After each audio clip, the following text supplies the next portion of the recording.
बहुत तो कभी धरने करते नहीं है। क्या है धरने प्रदर्शन करने से क्या होता है? तो हमने उनको कहा धरने प्रदर्शन करके ये जताना चाह रहे हैं कि बौद्ध जिंदा है इस धरती में, इस भारत में जिंदा है, अभी मरे नहीं है बौद्ध। और यह एक व्यक्ति प्रश्न कर रहे थे, लामा जी क्या हुआ असल में बताइए।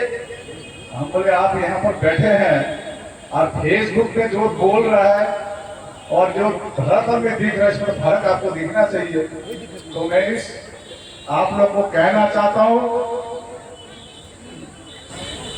जो बाहर के सुनते हैं वो बिखर जाते हैं, जो अंदर के सुनते हैं वो संवर जाते हैं और जीत जाते हैं। और आप लोग अंदर से सुन के यहाँ आए हैं, दिल्ली से आए हैं, शंभू सिंह अपने खर्चे करके आए हैं। मैंने कहा उस दिन इंटरव्यू में, मेरी यहां से बोध गया से या तो लाश जाएगी या बीटी एक्ट करके यहां से जाएगी।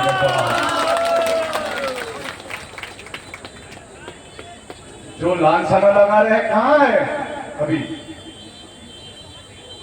पोस्टर लगा रहे हैं, लांछना लगा रहे हैं। आकाश लामा ने अभी तक किसी पर लांछना नहीं लगाई है अभी तक व्यक्तिगत। मैं चुप रहता हूं। आज सरकार से बात कर रहे हैं हमेशा में, कोई बोल रहा आकाश जी 90 दिन तक आपने लॉ एंड ऑर्डर मेंटेन करके चला। हमने कहा हमने नहीं, हमारे धर्म ने हमको सिखाया है संविधान के अनुसार चलना। संसार के सबसे पावरफुल देश अमेरिका के राष्ट्रपति मानते हैं संसार को बुद्ध चाहिए, युद्ध नहीं चाहिए। डोनाल्ड ट्रंप कहे थे अभी बुद्ध पूर्णिमा के अवसर पर, और वो ये भी कह रहे थे अब अमेरिका में प्रत्येक स्कूल में बुद्ध की शिक्षा पढ़ाई जाएगी। और भारत सरकार और राज्य सरकार को मैं कहना चाहता हूं, अमेरिका से सीखिए और भारत जो बुद्धमय था अब बुद्धमय बनाइए और बुद्ध के दर्शन में बच्चे को पढ़ाइए, अभी सोने की चिड़िया बनेगी। हम तो एक छोटी सी एक महाबोधि के लिए लड़ रहे हैं। तो बहुत बहुत साधुवाद। मैं एक ही जवाब दिया हूं, आइए मिलकर करते हैं। कोई हिडन एजेंडा नहीं होना चाहिए। मैं लास्ट 1 महीने से सह रहा था, 1 महीना में घुट घुट के बैठ दिया। आइए कल मीटिंग है 10:30 बजे, अगला रणनीति तैयार करने के लिए सबको बुला लीजिए, एकदम सबको। नहीं वो भाव इतना जबरदस्त नहीं है। अरे नहीं, जहाँ पर अभी नेशनल मीटिंग हुई थी, हम लोग प्रशासन के बैठने से पहले उसी जगह पर कल 10:30 बजे मीटिंग है। जो जो भी आना चाहते हैं मैंने ऑलरेडी कहा कि हमारे जितने भी आए हैं, शंभू सिंह हो, भीमराव यशवंत अम्बेडकर जी, राजेंद्र पाल गौतम जी, सभी आए और हम लोग साथ में मिलकर एक रणनीति तैयार करेंगे और शांति से हम लोग महाबोधि महाविहार को मुक्त करेंगे। बहुत बहुत सर्वमंगलम, धन्यवाद। आज लगभग 90 दिनों से हम लोग यहाँ बैठे हैं। ये भगवान बुद्ध का त्रिविध पावन दिवस है, लेकिन इन 90 दिनों के बीच में जो 3 दिनों में हमने फेस किया है, जो देखा है, जो प्रशासन की बदतमीजी सही है यहाँ पर कि हमें भगवान बुद्ध और बाबा साहब का नाम लेने से भी रोका गया, वो इस देश में कभी नहीं हुआ। उसकी चर्चा होनी चाहिए। हम देख रहे थे कि आज से 4 दिन पहले हमारे 72 लोग जिनमें यंग बच्चों से लेकर 82 साल तक के बुढ़े थे, उनको यहाँ के थाने में बुलाया गया। आखिर यहाँ के एसडीएम की क्या औकात थी, यहाँ के थाना प्रभारी की क्या औकात थी कि उन्होंने हमें बुलाया? ये प्रशासन यदि आज गवर्नर साहब हमसे मिले हैं तो उनसे दरखास्त की जानी चाहिए थी कि ये जो यहाँ के एसडीएम है, यहाँ के जो डीएसपी है, उनके ऊपर कार्रवाई की जानी चाहिए और उनको तत्काल यहाँ से ट्रांसफर किया जाना चाहिए। नहीं किया जाना चाहिए। ये हमारी मांग है प्रशासन से कि इस पांडाल को उठाने के लिए बहुत सारे षड्यंत्र रचे गए और उस षड्यंत्र को अगर किसी ने रोका है तो भिक्षुओं ने रोका है, भिक्षुओं ने रोका है, और अगर भिक्षु और भिक्षुणी नहीं होते तो आगे आंदोलन बंद हो चुका होता। अगर कोई व्यक्ति ये एक मिनट शांत रहिए, अगर कोई व्यक्ति यह सोचता है कि यह आंदोलन वो चला रहा है तो इसकी गलत फहमी है। चाहे वो कोई 4 हो या 2, ये आंदोलन समाज चला रहा है, समाज का आंदोलन है, घर घर से आंदोलन चल रहा है। ऊपर बात करो ताकि ये मीडिया और ये आंदोलन लोगों का आंदोलन है, जनता का आंदोलन है, घर से का आंदोलन है। ये आंदोलन किसी व्यक्ति का नहीं है, ये आंदोलन खत्म नहीं होगा, ये आंदोलन चलेगा। इसको जितना कुचलने की कोशिश करोगे ये आंदोलन उतना ही उठेगा। अब बहुजन और बौद्ध में अंतर नहीं रह गया है। बहुजन का मतलब बौद्ध है और बौद्ध का मतलब बहुजन है। मैं अपने शब्दों को यही विराम देता हूँ, लेकिन एक बात कहता हूँ, नेतृत्व करने वाले लोगों को कहता हूँ, आप लोग दोहरी नीति मत रखो, किसी से डरो नहीं, दबो नहीं। जहाँ अरेस्ट होने की बात आती है, जैसे भंते सुने दो और हमारे सभी भिक्षुओं ने कहा कि हम अरेस्ट होने के लिए तैयार हैं, हमारा तंबू उखाड़ देना, वैसे हमारे नेतृत्व को भी कहना चाहिए। मैं इन्हीं शब्दों के साथ विराम देता हूँ। जब समय आएगा तो मैं और अधिक बोलूंगा। सभी को नमो बुद्धाय। जय भीम मांग है, उन्होंने बदतमीजी की है जीवों के साथ, भिक्षुओं के साथ। सभी को नमो बुद्धाय। जय राम। देख रही है माँ पूर्णिमा के दिन हर साल विदेशी लोग आते थे, लेकिन इस बार आपने एक अलग नजारा देखा होगा। लंबी लंबी कतारें होती थी।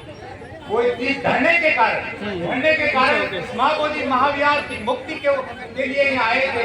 जन सैलाब उमड़ पड़ा था यहाँ पंडाल में, सड़कों पर और महाबोधि महाविहार के बाहर भी। दुनिया आपके साथ है। आप सिर्फ एक महाबोधि महाविहार के लिए संघर्ष, उसकी मुक्ति के लिए संघर्ष नहीं कर रहे, बल्कि आप एक वर्ल्ड हेरिटेज, इस बात को आपको मीडिया के सामने लाना होगा, जन समूह के सामने लाना होगा।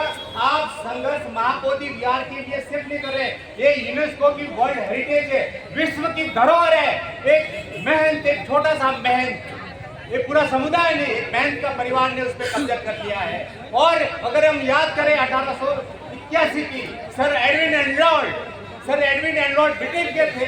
उस समय दुनिया में बुद्ध को कोई जानता नहीं था। उस व्यक्ति ने लाइट ऑफ एशिया किताब लिखी और पूरा यूरोप का ध्यान आकर्षित किया। उस व्यक्ति ने 5 साल तक युद्ध लड़ा, संघर्ष किया, फिर अनारिक धम्मपाल इस मुहिम के अंदर आए। उन्होंने अपने जीवन पर्यंत अपना जीवन दिया इस महाबोधि महावीर मुक्ति आंदोलन के लिए। इस तरह का माहौल अभी भी है। आप सभी लोगों ने अपने संघर्ष से दुनिया को बताया है कि ये महाबोधि विहार की क्या दुर्दशा है। विवेकानंद उनके साथ थे, स्वामी विवेकानंद उनके साथ थे, रविंद्रनाथ टैगोर उनके साथ थे, और उस समय के बहुत प्रगतिशील लोग भी महाविहार मुक्ति आंदोलन के साथ अनारिक धम्मपाल जी के साथ थे, और उन्होंने केस लड़ा भी था, मुकदमा जीता भी था।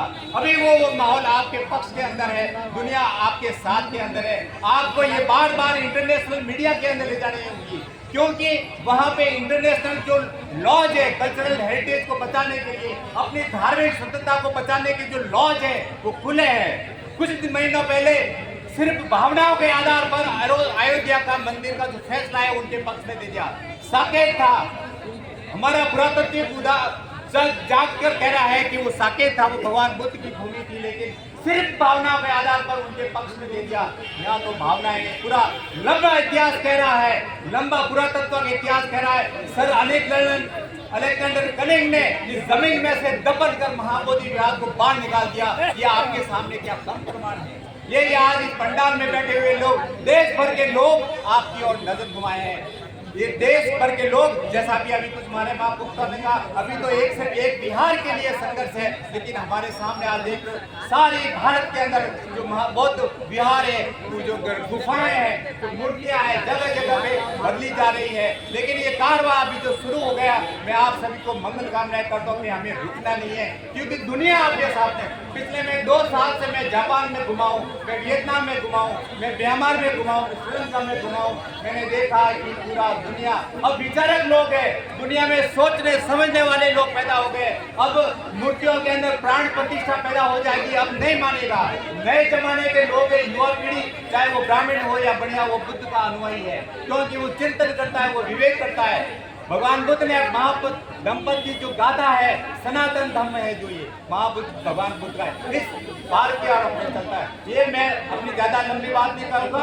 अब अगर भगवान बुद्ध के प्रति श्रद्धा जगानी है, इन तीर्थ स्थलों के प्रति श्रद्धा जगानी है, तो हमें धर्म को बढ़ाना होगा। जो भगवान बुद्ध की देशना है, तो बर्दाश्त कर रहे हैं, युवा पीढ़ी को बढ़ाना होगा। अगर आपने युवा पीढ़ी में धर्म नहीं फैलाया तो आने वाले समय में आपके आसपास जो बुद्ध विहार है सुने पड़े रह जाएंगे। इसलिए मैंने इस कड़ी के अंदर मेरे माता पिता की याद के अंदर 1,84,000 धम्मपद का प्रकाशन किया है और देश भर में वितरण हो रहा है 1,84,000।